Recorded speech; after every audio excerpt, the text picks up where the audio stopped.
বাংলাদেশের একজন বিখ্যাত ইউটিউবার প্রত্যয় হিরণ পোস্ট করছে যে, "আমি করলে জেল, আরেকজন করলে লাভ রিঅ্যাক্ট।" এই পোস্টটা করার কারণ হইতেছে রিসেন্টলি আমাদের দেশের একজন বড় বিখ্যাত খেলোয়াড় সাকিব আল হাসান সে জুয়ার প্রমোশন করেছে বা এড করেছে। আর সেই পোস্টটা বাংলাদেশে প্রচুর পরিমাণে ভাইরাল হয়ে গেছে। মানুষজন শেয়ার দিতেছে, লাভ রিঅ্যাক্ট দিতেছে। কিন্তু কাহিনী হইতাছে এইরকমই একটা জুয়ার প্রমোশন যখন প্রত্যয় হিরণ করেছিল ২ বছর আগে, তখন তার জেল হয়েছিল। তার ৩-৪ মাস জেল খাটতে হইছিল। মানে বিষয়টা হইতাছে যে প্রত্যয় হিরণ করলে ওইটা হইতাছে কদু, আর সাকিব আল হাসান যদি এই সকল জুয়ার ওয়েবসাইট প্রমোট করে তাইলে ওইটা হইতাছে মধু।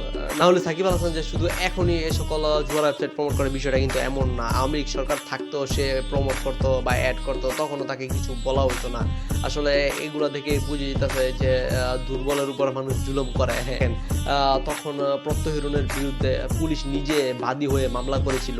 আর সাকিব আল হাসানের বিরুদ্ধে কেউ কিন্তু বাদী হয়ে মামলা করেনি। সো এটা থেকেই বুঝে যাইতেছে যে যাদের ক্ষমতা নাই বা যাদের টাকা পয়সা নাই তাদেরকে সবাই অবহেলা করে।